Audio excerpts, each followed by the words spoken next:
नमस्कार, स्वागत है आपका। मेरा नाम है विपिन विभाग। मेरे साथ मेरे सहयोगी शादाब रिजवी। धन्यवाद साहब। कांग्रेस के वरिष्ठ नेता राहुल गांधी ने सोशल मीडिया प्लेटफॉर्म एक्स पर एक वीडियो शेयर किया है। इस वीडियो में राहुल गांधी एक पॉडकास्ट में बातचीत करते नजर आ रहे हैं। इसमें वो कह रहे हैं कि राजनीति उनके लिए सत्ता या छवि बनाने का माध्यम नहीं है, बल्कि यह सच की तलाश है। उन्होंने अपने परिवार की विरासत और विचारधारा को भी विस्तार से समझाया है। राहुल गांधी ने कहा है कि भारत के पहले प्रधानमंत्री जवाहरलाल नेहरू ने मुझे राजनीति नहीं बल्कि डर का सामना करना और सच के साथ खड़े होना सिखाया। नेहरू ने हमें सिखाया कि कैसे अत्याचार का विरोध करना चाहिए और सच के साथ खड़े रहना चाहिए। कांग्रेस नेता ने कहा है कि सच की खोज ही सबसे बड़ी विरासत है। उन्होंने कहा है कि यह सोच उनके पूरे परिवार में रही है। मोतीलाल नेहरू, जवाहरलाल नेहरू, इंदिरा गांधी, राजीव गांधी समेत सभी परिवार के सदस्यों में यही आदत रही है और यही उनकी नीति रही है। सत्य की खोज के रूप में देखा जाता है उन्हें। लोकप्रियता पाने के रूप में कांग्रेस नेता ने कहा कि मेरी दादी इंदिरा गांधी कभी खुद को सिर्फ एक राजनेता नहीं मानती थी, वो बस अपना जीवन पूरी सच्चाई के साथ जीती थी। मैं भी खुद को राजनेता नहीं मानता, मैं एक ऐसा इंसान हूँ जो सच की तलाश में है। उन्होंने ये भी कहा कि नेहरू, इंदिरा और राजीव गांधी इस बात की परवाह नहीं करते थे कि लोग उनके बारे में क्या सोचेंगे। वो सिर्फ वही करते थे जो उन्हें सही लगता था।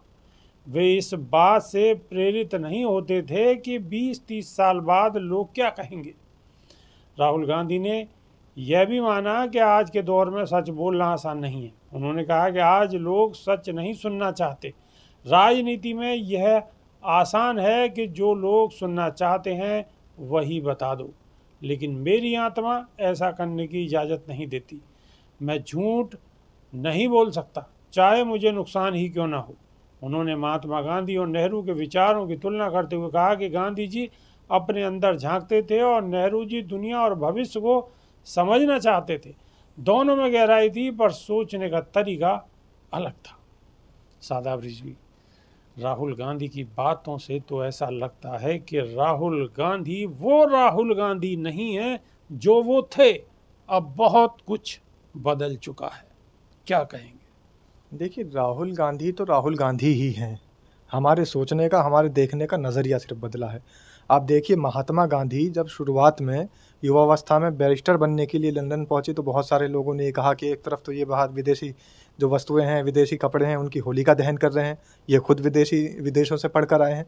तो ये मायने नहीं रखता कि कौन से समय में कौन सी चीज़ें सामने आए। वो समय था कि उनको वहाँ ज्ञान अर्जित करने के लिए जाना था तो ज्ञान अर्जित करने गए। जब समय था कि अंग्रेज़ों के खिलाफ उनको मुहिम छेड़नी थी तो उन्होंने अंग्रेज़ों की हर एक चीज़ का बहिष्कार करके अंग्रेज़ों के खिलाफ मुहिम छेड़ी। तो राहुल गांधी ने भी समय के साथ बदलाव किया है। राहुल गांधी शुरू से परिपक्व हैं अपने आप में। और राहुल गांधी का सबसे बड़ा जो प्लस पॉइंट है वो ये है कि नेहरू गांधी विचारधारा उनको विरासत में मिली है।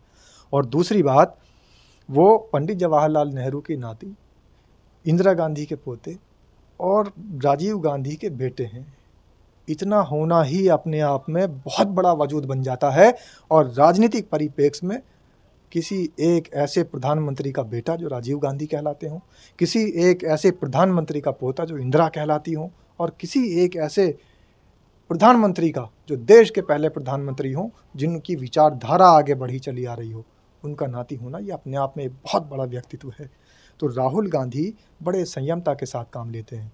और उन्होंने जो एक बात कही है कि राजनीति में लोग झूठ पसंद करते हैं, झूठ सुनना पसंद करते हैं, बहुत कड़वा सच कह दिया। हो सकता है कि जनता में ही बहुत सारे लोगों को ये बात गलत लगे, उनके दिल को चुभ जाए कि राहुल गांधी ने ये क्या कह दिया। ये वाकई सच है।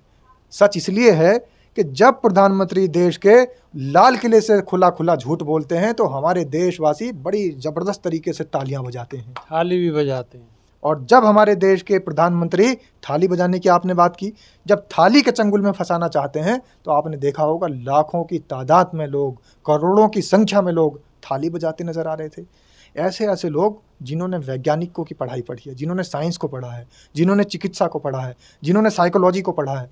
प्रधानमंत्री तो नाली की गैस से चाय भी बनवा रहे थे। लेकिन एक ऐसे अनपढ़ व्यक्ति के चक्कर में वो लोग आ जाते हैं जो बड़े पढ़े लिखे अपने आप को कहते हैं और पढ़ लिख के वाकई आए हैं, लेकिन उनकी पढ़ाई लिखाई, उनकी होशियारी, अक्लमंदी, दानिशमंदी किस काम की कि वो एक इशारे में। प्रधानमंत्री पाकिस्तान में रडार से बचने का तरीका भी बता रहे थे। प्रधानमंत्री तो ये भी बता रहे थे कि काला धन आएगा, सबके खाते में 15-15 लाख पहुंच जाएंगे, सब लोग अमीर हो जाएंगे, लेकिन जनता ने जो उस झूठ को सच मान लिया और देखो कहाँ बैठा दिया।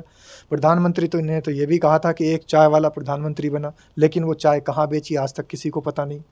प्रधानमंत्री ने तो ये भी कहा कि मैं जो हूँ इंसान ही नहीं हूँ, मतलब इंसान नहीं हूँ का मतलब कोई अवतरित भगवान हूँ। प्रधानमंत्री ने तो ये भी कहा कि माँ गंगा ने जो है मुझे बुलाया है और माँ गंगा ना मैं आया हूँ ना मुझे बुलाया है, मुझे तो माँ गंगा ने बुलाया है। प्रधानमंत्री उत्तराखंड गए, वहाँ जाकर उन्होंने कहा कि पहाड़ का पानी, पहाड़ की जवानी पहाड़ के काम नहीं आई, शायद अब काम आ रही होगी। मेरे एक पड़ोसी हैं, जाट देवता का नाम तो आपने सुना होगा, बेबाक जी। हाँ जी, धनखड़ जी बोले। धनखड़ जी। तो जाट देवता का जो नाम मैं बता रहा हूँ आपको, मैं इसलिए बता रहा हूँ कि मेरे एक पड़ोसी हैं, जाट हैं और बहुत प्रसिद्ध हैं पूरे विश्व में। एक तू सच्चा तेरा नाम सच्चा। तो जब उनकी वाणी आती है या कहीं वो प्रवचन देने जाते हैं तो उनके प्रवचन को सुनने के बाद मुझे प्रधानमंत्री याद आ जाते हैं, क्योंकि उनके प्रवचन की शुरुआत होती है, ना मैं जन्मा हूँ ना मैं मरता हूँ, मैं तो उस ईश्वर परम पिता परमेश्वर की छाया हूँ, आप लोगों के कहने से मैं तो स्वर्ग की सीढ़ियाँ उतर के आया हूँ। तो जब इस तरीके की बातें सुनता हूँ तो लगता है प्रधानमंत्री नरेंद्र मोदी जी की कॉपी तो नहीं कर। शायद ऐसा तो नहीं है, मैं बताता हूँ, अभी मैं आपको बताता हूँ, मैं भी कुछ याद कर रहा था जी। तो लेकिन ये मैं बात इसलिए बता रहा हूँ कि राहुल गांधी ने जो सवाल उठाया है, मैं तो बंधन मुक्त हो चुका हूँ, छल से, कपट से, लोभ से, अहंकार से, इन्हीं सभी मानवीय गुणों और अवगुणों से सब कुछ बदल रहा है, सृष्टि बदल रही है। प्रधानमंत्री बदल गए। प्रधानमंत्री बदल जाए तो सब कुछ अच्छा हो जाएगा। प्रधानमंत्री तो नहीं बदल रहे हैं बेबाक जी, यही तो दुविधा है इस देश की, यही तो विडंबना है। लेकिन राहुल गांधी ने जो सवाल उठाया है उसमें जान है।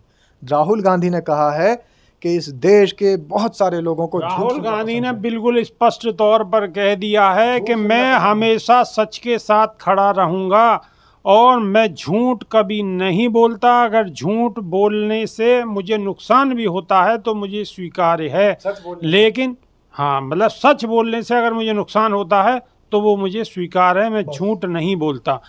ये बात कुछ लोगों को बुरी लग सकती है, लेकिन सच तो सच है। आप देखिए जब चुनावी सभा होती है तो चुनावी सभाओं में प्रधानमंत्री का आप देखिए रूप, प्रधानमंत्री का रूप ऐसा हो जाता है जैसे एक छोटे बच्चे को टॉफी देकर, लॉलीपॉप देकर बहलाया जा रहा हो, ऐसे जनता को बहलाने का काम करते हैं। दिल्ली के अंदर बोलकर आ गए कि दोस्त देखो मित्रों, भाइयों बहनों, आपके घर बिजली तो आएगी, 24 घंटे आएगी, मगर बिल, ऐसे उंगली घुमा रहे थे प्रधानमंत्री और पब्लिक कह रही थी जीरो। प्रधानमंत्री ने सिर्फ उंगली घुमाई और पब्लिक कह रही जीरो, तो प्रधानमंत्री भी बोला जीरो आएगा।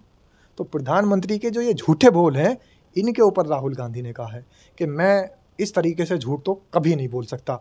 अगर लोगों को पसंद आता हो आए, नहीं आता मत आए, मुझे ना तो सत्ता चाहिए ना ही मुझे राजनीति के अंदर प्रसिद्धि चाहिए। मैं सिर्फ सच बोलता रहूँगा, चाहे जितना नुकसान हो जाए। तो ऐसी बातें वही व्यक्ति कह सकता है जो गांधी जैसे समर्पित इस देश के राष्ट्रपिता और महात्मा, साबरमती आश्रम के संत, जिसको कुछ सिखा कर गए हों, ऐसी वाणी तो वही बोल सकता है। साबरमती के संत तूने कर दिया कमाल।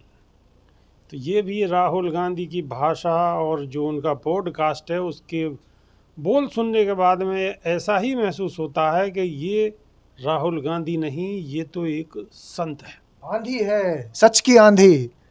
और देखिए बहुत सारे लोग मुझे कह देंगे कि ये जो पत्रकार बैठा बोल रहा है ये कहीं ना कहीं कांग्रेसी है, लेकिन मैं आपको बिल्कुल स्पष्ट तरीके से बता दूं कि मैं कभी भी किसी सत्ता की तरफ नहीं बोलता हूं, लेकिन सच की तरफ जरूर बोलता हूं। और आज राहुल गांधी ने अगर सच की बात कही है तो देश की जनता को स्वीकार कर लेना चाहिए। देश की जनता को स्वीकार कर लेना चाहिए। अब जब सादाब रिजवी ने स्वीकार कर लिया तो देश की जनता भी स्वीकार करेगी। हो सकता है थोड़ा बहुत वक्त लग जाए, लेकिन सांच को आँच नहीं है। तो अभी के लिए सिर्फ इतना ही, नई वीडियो में फिर रूबरू होंगे। बहुत बहुत शुक्रिया, नमस्कार, धन्यवाद साहब।